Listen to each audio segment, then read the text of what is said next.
munsi wa none niba unyemereye tugiye gusenya amasezerano ashingiye ku bimenyetso. Amasezerano mabi ashingiye ku bimenyetso. Za simbole zirimo indasago zo ku rugahanga, indasago zo ku gitsina zirahari, haba ku bagabo no ku bagore. Imana integeka y'amasengesho yaramwe ubwoko bwanjye bigomba guhinduka turi ku bimenyetso. It's a formal agreement that represent a relationship or promise, often accepting by the ritual and symbols that reinforce its meaning of covenant. No kuvuga ngo n'amasezerano ashingiye ku mvugo no ku bimenyetso kugira ngo nimujye kuyashyira no mu bikorwa harimo kunywana mu maraso.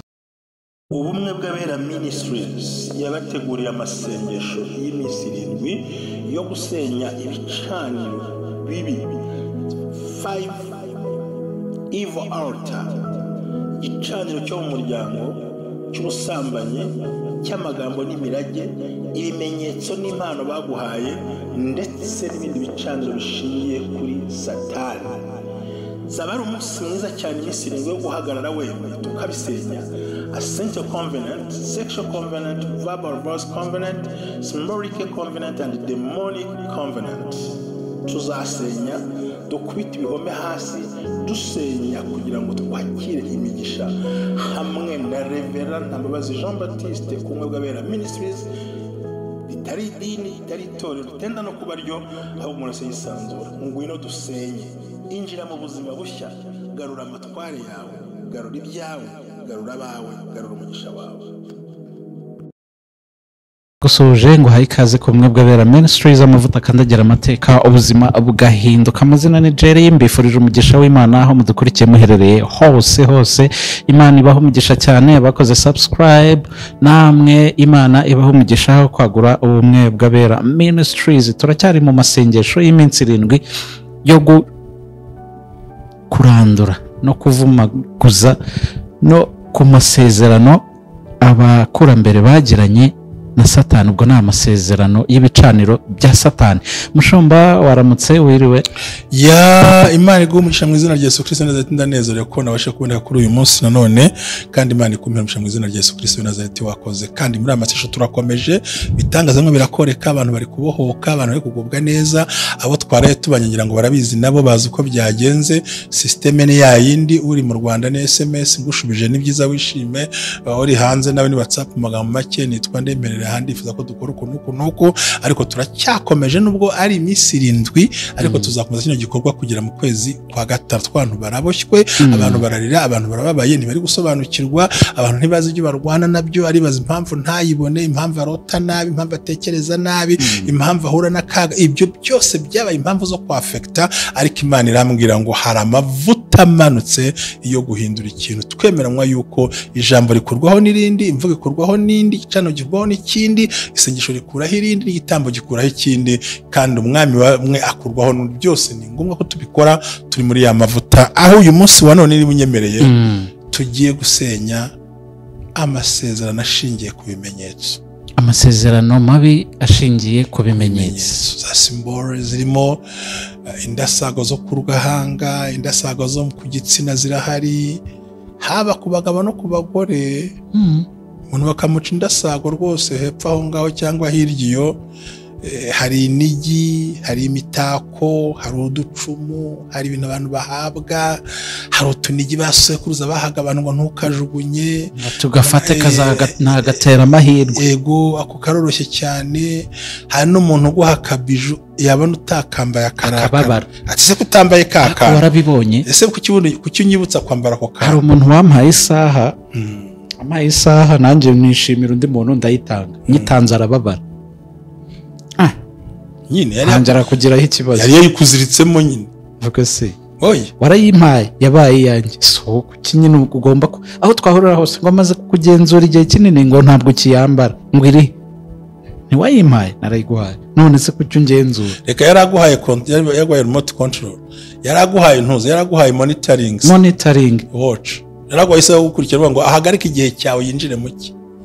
ngaho reka tubwizanye turi imbere y'Imana ngo hanurire mu gihe cyose wari uyambaye hari ikintu wabona kugeraho umunsi wayiyambuye kandi byakozwe ntanabizi nyine ndavuga nyine ni Imana ikunda umuntu kubera ko wayihaye we atari target kuri iyo saha niyo mpamvu bitiza bimwafect reka byose ni amagambo ngo narakurebye ngo mbona ukeneye amasaha ko atari ibintu byanjye ngo uzayigerageze uzambwira okay mpereza ndakagerageza ariko muri minsi karakugerageza bikomeye urwana n'ibintu utazi ngo bimeze bite kuyikuramo kayitanga kubera ko we atari target iyo saha yego akuzi ko ubundi gusobanukirwa ni ikintu cy'ingenzi ugasobanukirwa ibikugenza n'ibikurwanya nibwo uhita umenya ngo bimeze gute nabisobanukiwe hashize imyaka 5 ntabwo wabimenya kurumva deja njyewe nguhaye ikintu kuko mfite intego mfite umutego nateze mfite icyo natekereje noneho ikugezeho irakwafect ariko wowe uyikuraho kubera ko utayikunda uyu undi muntu udafite aho bahuriye batanaziranye igenda nk'isaha nyine no kuvuga ngo bimeze nka bluetooth cyangwa wifi udafite password ntabwo bikugeraho reka ubwo hagati yanjye no byari hagati yanjye nawe ngo iyo saha yagiye iriya nta connection ya mugaburiro yego nta bluetooth yari hari ntabwo ari connect twese niko tubigenza iyo umuntu aguhaye kirwa nk'urugero karongo ngo pastor karongo kukingo koti nagoye utagira uryambara henzarihoramo ugasanga umuntu araguhatira kubuhora wambaye ikintu yakuguriye nuko nyine niho yashyizemo control ye aragukontorora nyine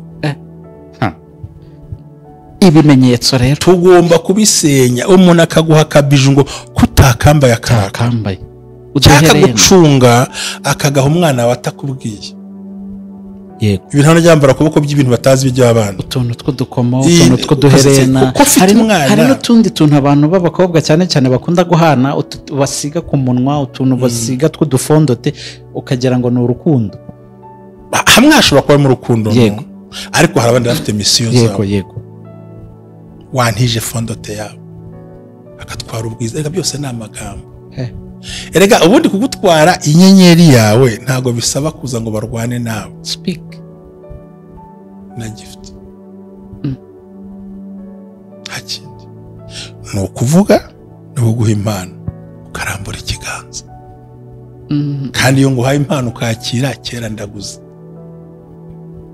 nguza ubwiza bwawe nguza umugisha wawe nguza igikundiro cyawe nanjye twara utwo nguhaye transfer ako kanya ibi ni demon ibi ni abadayimoni abantu benshi bagiye bihe ngo dayimoni ngasa n'umukara cyangwa nta borosa mu kanwa ikintu kibi cyane umujene cyane umujene uri smart uri mu gakoto uri mu ikanzu ntabwo ushobora gupfa kumenya kariho ibintu bye abikora muri smartness mu mucyo komeye ujye muri ishambure isaha nta bantu bazasa aragucungira pe icy'ingenzi ugwaho wongera ugwaho ariko harazakugusha mu misumari bakubambe burundu gahunda niyo ngiyo no kuvuga ngo kwirukana ibimenyetso yego kuba urumva baguca indasago mu ruhanga cyane bishe viziyo yawe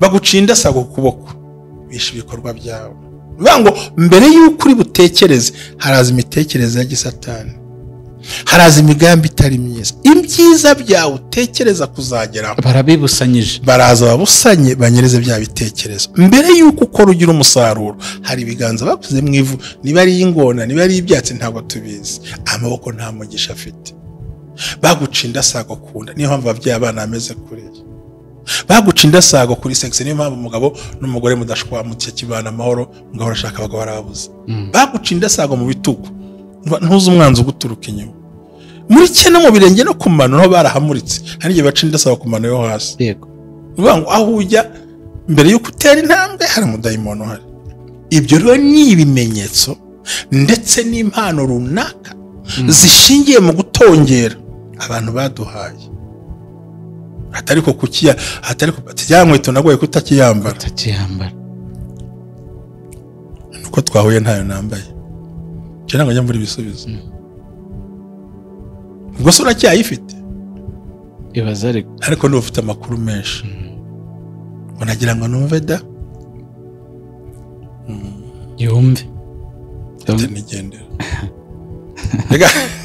ibimenyetso turaziranye bano batipe.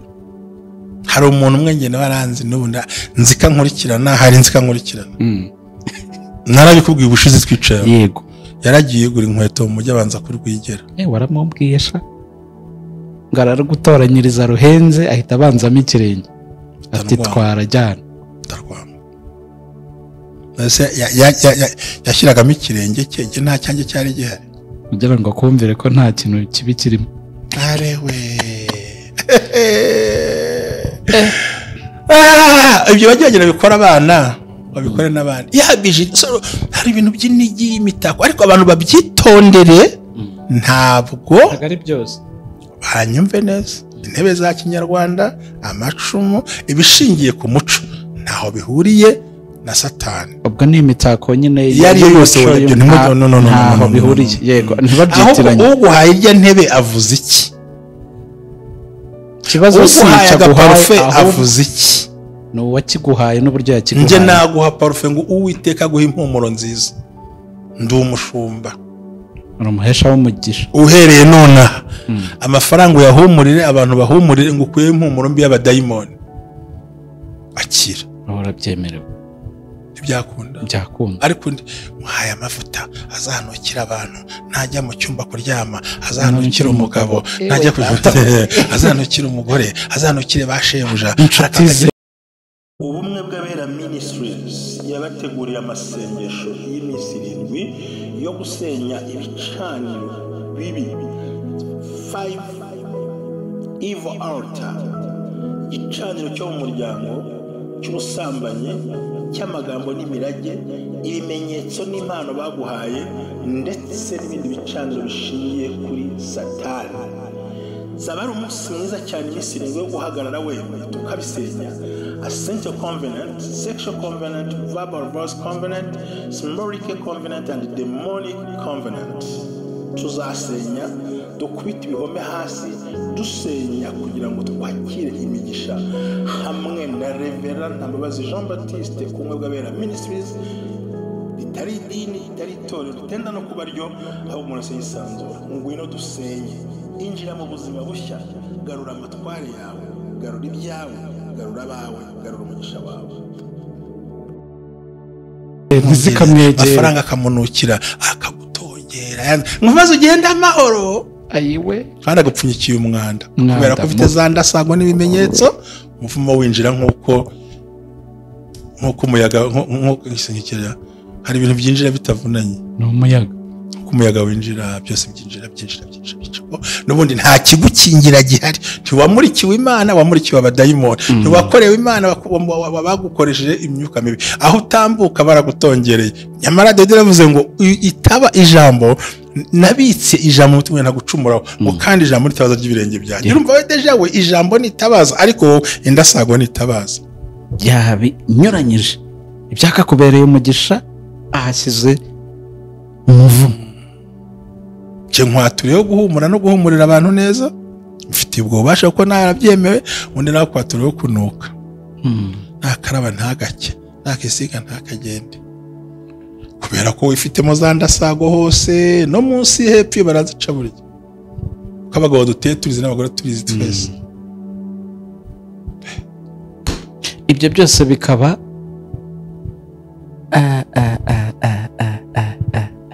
niyo mpamvu dukwiye gusobanukirwa ibi bintu. Imana integeka y'amasengesho yarambye ubwoko bwanjye bigomba guhinduka, turi kubimenyetso. It's a formal agreement that represent a relationship or promise, often accepting by the ritual and symbols that reinforce its meaning of covenant. No kuvuga ngo ni amasezerano ashingiye ku mvugo no ku bimenyetso, kugira ngo nimujye kuyashyira no mu bikorwa harimo kunywana mu maraso. Narakase ndamuramo ikimenyetso amasezerano ashingiye ku kimenyetso. Guhaye yashyamba nk'ikimenyetso, igihango ubundi nibyo gisezerano.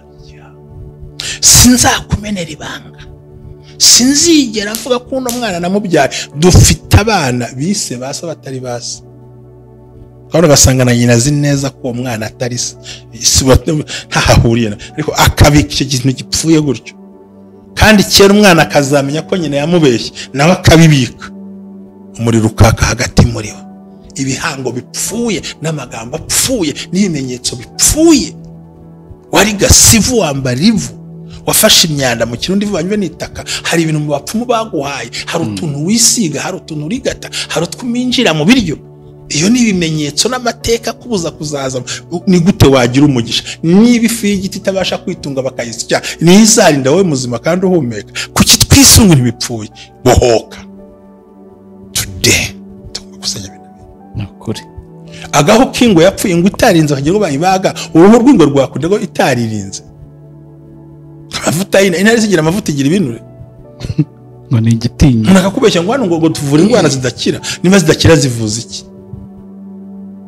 Ngavura amakimbirane ya mu muryango. Indwara zidakira se nyine kuvuga zidakira zivura. Urazivura. Wavuze ko zidakira none uzivuye ute?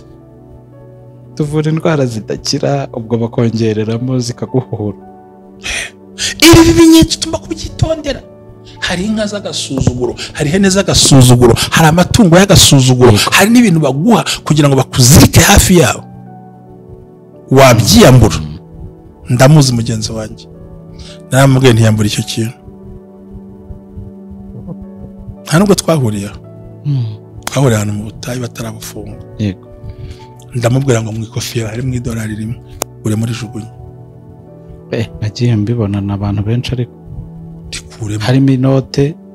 Namwe ngo rikuremo inote nshyashya cyangwa igiceri gishyashya. Namwe ngo rikuremo gutyo. Ni igiceri cy'amahirwe. Oya. Ati $1 tumuna ngo nzayabona ni kuva wayaguha ufite iki? Ati ntacyo kuramo. Genda ushaka kuyahirye garuka. Ufitambwira mugenzi wawe nimurotire nimushyiremo 50.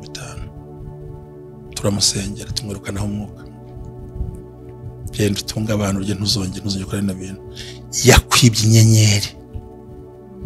Ngo bikame ko kumva ngo shyiremo $1. Igihumbi na magana ngahe? Ngo nagiye guhamagara yanjye nari mfite, cyangwa ahubwo aguhaye ikirukana. Ayo wari kwakira y'umugisha wawe, kuko aguza amahirwe. Werega ntabwo Jerry nyumva n'abankurikiye banyumve. Ndakumva rwose. Mu bwami bwo kwa Satani ntabwo bigombera ubwinshi. Icyambere ni ikiguzi ko kingana ko ariko kose. Niyo yaguha $1 nubwo yaguha $1. Ni ikiguzi kandi wacyemeye, kandi wabitsi wawe. Nta makuru ufite. Umugisha wawe ntabwo kugeraho urakatiriwe, kandi yaguze. None ko yaguze tayara kwambuye rezo y'ibyawe, agucometse dongoro n'izindi. Ariko kubera ko n'ubundi ufite ibindi bimenyetso kuri wowe, yego, no ku mubiri wawe.